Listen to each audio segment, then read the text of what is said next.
Death Note, arguably one of the most legendary anime and manga series ever created, with some of the best storytelling and some of the best written characters in anime. Now, on the other hand, Platinum End, a series from last season that's still airing currently, has some of the worst storytelling and some of the most poorly written characters in anime. Now, what exactly do these two series have in common? Well, they're written by the same person, which is originally why I decided to check out Platinum End in the first place. But just because Death Note is great doesn't mean that this is too. The story of Platinum End is that God needs a new god to replace him, because he is either dying or wants to retire. It's not really explained why he needs a new god to replace him, but God sends 12 angels down to Earth, each to look for someone they think would be a good candidate to become God, which is how our main character, Mirai Kakahashi, meets the angel Nase. Mirai, who, being fed up with his abusive aunt and uncle that have been his guardian since his parents died, decides to jump off a building to kill himself. But before he can, Nase saves him and makes him a god candidate. Now, as a god candidate, depending on what rank your angel is, you'll get a red arrow that can make the person you shoot it with infatuated with you and do whatever you want them to do. And you'll also get a white arrow that instantly kills anyone you shoot with it. You can also get angel wings that let you fly extremely fast. I'm pretty sure like faster than the speed of light or something like that, something crazy. And since Nase is an angel of the highest rank, Mirai gets all of them. And so begins what is essentially a battle royale between the 12 god candidates to see who will become god. Now that sounds like a pretty cool idea, right? Well, it is, but the execution is not that great. One of my biggest issues with the show is the main character Mirai and how no matter what, he refuses to kill anyone. Even a serial killer who murders middle school girls, or a madman who wants to become god and rule the world. It's so bad that even thinking about killing someone makes him freak out. Like, for example, at some point in the series, someone asked him what he would do if the main villain, who we'll talk about later, were about to kill this girl that he likes. Would he use a red arrow or a white arrow to try to save her? And Mirai is so distressed about the possibility that he might have to kill him to save her that he just breaks down and starts screaming. So no matter what, he won't kill even the most evil of people. Now, I'm not saying that a story can't be good with a protagonist like this. Take Trigun, for example. Its protagonist Vash, who's a total badass, will not kill anyone, but it makes for a really interesting character where Vash tries to beat whoever he's fighting by not killing them. And sometimes he has to struggle to not give in to that urge to kill someone, even though it would solve the situation a lot quicker and easier. He still tries his hardest to stick to his moral beliefs and not give in to killing someone. But the reason it doesn't work for Platinum End is because, one, Mirai is just not written very well. He's a really boring character whose only personality trait is that he's nice and won't kill anyone. And the second reason it doesn't really work is because the fights get dragged down by his character. Most of the fights in Platinum End consist of Mirai talking about how he won't kill the person he's fighting, and whoever he's fighting telling him how stupid he is because of that. It completely ruins the fun of a battle royale anime, because when I watch a battle royale anime, I want a fun anime with fun fights, not an anime where every fight is interrupted by the main character telling his enemy that he won't kill them. Like, Battle Game in 5 Seconds is a fun battle royale anime with fun fights. And even Mirai Nikki, despite not being very good, is at least fun sometimes. Sure, the main character is similar to Mirai where he doesn't kill anyone, at least I don't think he does, it's been a while since I watched it, but that series has Yuno Gasai, his psychopathic girlfriend who gets into some over-the-top fun fights that are also very violent, but that's besides the point. Overall, it's not a great series, but it's more fun to watch than Platinum End. In Platinum End, the fights drag on and become boring. In what is a battle royale anime where people fight to become god with cool angel powers, which should be really fun to watch, but it's just boring. And yet, I can't stop watching this train wreck of an anime. That might not make much sense after what I just said, and it also makes me sound like a bit of a masochist, but Platinum End is one of those series that's so bad it becomes fun to laugh at. And so this very bad boring series is also unintentionally funny. Maybe it's because every episode I find a new problem to make fun of, or something that doesn't make sense since it's not explained, which actually happens a lot. Like, for example, Mirai and this girl he likes named Saki Saki, who's also a god candidate, team up and eventually meet this other god candidate named Mukaido, who's dying from cancer. But he wants to make sure whoever becomes god is a decent human being so they don't make the world a bad place for his family when he's gone. He also uses the god powers to get a bunch of money to leave for his family, which now that I think about it, he's basically an anime equivalent of Walter White if he became a god candidate and didn't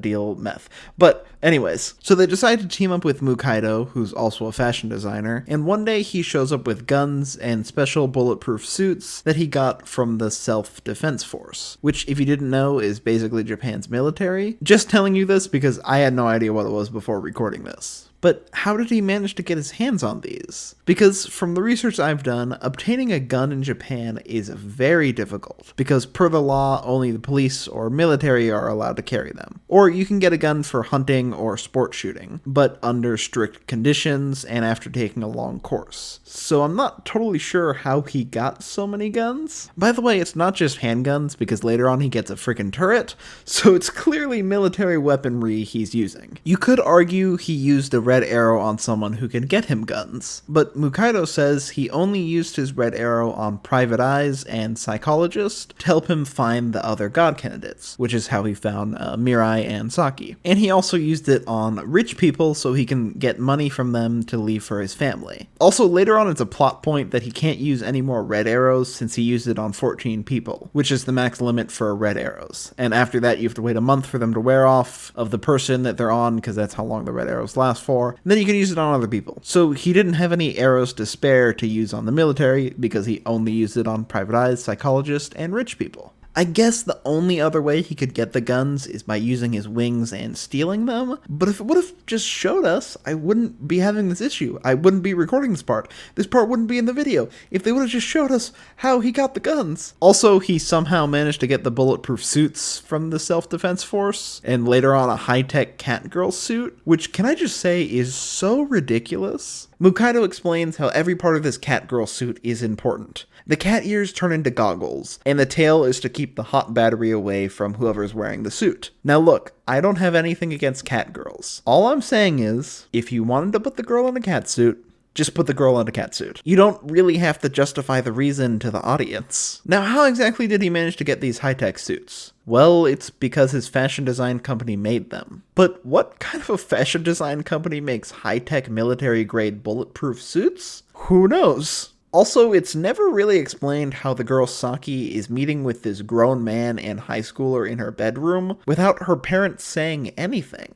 And another thing that I thought was pretty silly, which I will admit I am being kind of nitpicky here, is that eventually they buy a building to be their secret base, because Saki's room is getting too small for them. Now, what building do you think would be a good idea to use as your secret base as someone who's a god candidate who has angels around them? Maybe like a underground bunker, I don't know, a fallout shelter, I don't know. But what they do end up buying is a church to have as their secret base, which I just thought was a little silly. They're god candidates with angels, so they decide, oh, let's go to a place where people pray to God. Like, I guess maybe their plan is to hide in plain sight. I don't know, it's just weird. There's just a lot of really silly things that don't make sense throughout this series, like those examples I just mentioned. And those are probably just the tip of the iceberg. As I'm sure as the series continues, there's going to be a lot more really silly things that don't really make sense. Or who knows, maybe it'll get better later on in the series, but I'm not really sure. Now sure, there are some issues with this series, but how's the main villain? I mean, after all, there's that saying, a story is only as good as its villain. Well, funny enough, another character who is just as bad as the main character, if not worse, is the main villain. He's this high schooler who dresses up as a superhero named Metropolis Man, which also happens to be the only name I remember him by. I have no clue what his real name is. And he helps people, like a superhero would, but he only does this so he'll end up on the news and hopefully lure out other god candidates. Because only god candidates can see other candidates' wings and arrows. Everyone else just thinks they're floating and using magic powers or whatever. But he's supposed to be this smart, badass antagonist, but he just makes some silly decisions. Like, to lure out some more god candidates, Metropolis Man decides to take this middle school girl serial killer, who kills other middle school girls, but only after sleeping with them, and give her wings and a red arrow he got from killing another god candidate. Because you can get, after you kill a god candidate, the stuff transfers over to you, and you can give it to other people if you want to. So he has her go around killing girls, so she'll eventually end up on the news. And if there's some god candidates who want to be good and stop the serial killer, then they'll come out of hiding to stop her. Now, this isn't the only reason Metropolis Man is using this girl. The other reason is that he asked his friend from school if he could wish for anything, what would he wish for? And in a not so serious tone, his friend says, "I'd like all the ugly girls to disappear, so the only girls I'll get to date will be pretty girls." So to kill two birds with one stone, he gets this girl to kill other girls who aren't attractive enough so he can grant his friend's wish. And it's a little weird since the girls she sleeps with and kills aren't really even ugly, like, at all. It's really ridiculous, and plans like this really don't make Metropolis Man feel like this super scary villain. And even his reasoning behind wanting to become God are kind of silly. So real quick, some spoilers here, just in case you are planning on watching this. I wouldn't recommend it personally, but we're gonna get into some minor spoilers if you don't want to know anything about it. But he eventually reveals his master plan. He says, "When I become God, I want to make a world where everyone is equal and everyone can have whatever they want." And for a second, you're like, oh, maybe this guy's not so bad. But then he pulls out an Uno reverse card and says, "Yeah, I'll make the world equal by killing everyone who's either poor or ugly to make a perfect world." Like, what? Why? Like, what?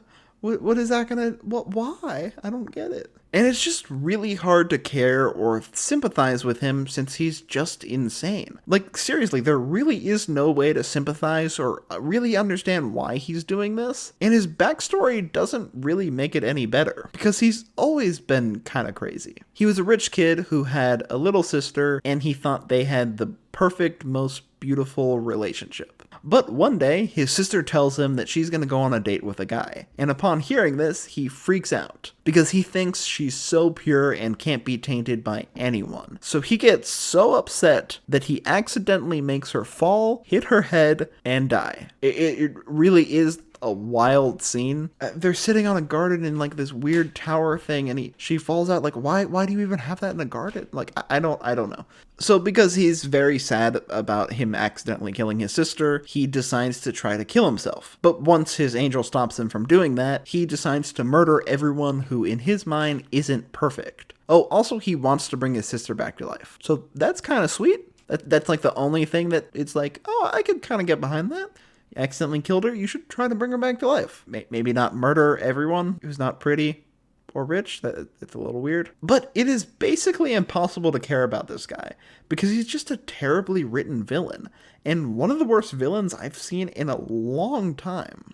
Now look, I know this whole video has been me shitting on Platinum End, but the truth is, I've had a lot of fun with this series. Sure, it's boring and bad, but I enjoy poking fun at the series. Even though the last 3 episodes have been pretty boring and the show has slowly been getting worse and worse, I still enjoy it. Honestly, the best way to describe what watching Platinum End is like is imagine hitting your head against the wall. I'm sure it hurts, but at first it may not be that bad. Although if you continue hitting your head against that wall, the pain will just get worse and worse. But I still enjoy it. Wow, I just realized that really makes me sound like a masochist, but I assure you I'm not. I just enjoy watching trash anime from time to time. With all that said though, I do still have some hope that the series will get more interesting from here on out, because it does look like it might go in a kind of interesting direction, but with only 6 episodes left, I'm not sure how much it can improve. But who knows, I am still optimistic. Hopefully Platinum End becomes platinum when it ends. So what's the overall conclusion on this anime? Well, I wouldn't really recommend this anime unless you like watching a train wreck that caught on fire and won't go out no matter how hard anyone tries. Obviously, not everyone will get the same amount of weird enjoyment I get out of watching a bad show like this, but if you do enjoy that sort of thing, then maybe check this one out. But generally speaking, I wouldn't really recommend this to most people, and I would recommend something like High Rise Invasion instead, because that series is ridiculous, but really fun too. I just finished watching it, I thought it was great. It was so silly, but it was great. So anyways, I'll see you all next time in my next video where I talk about a better series.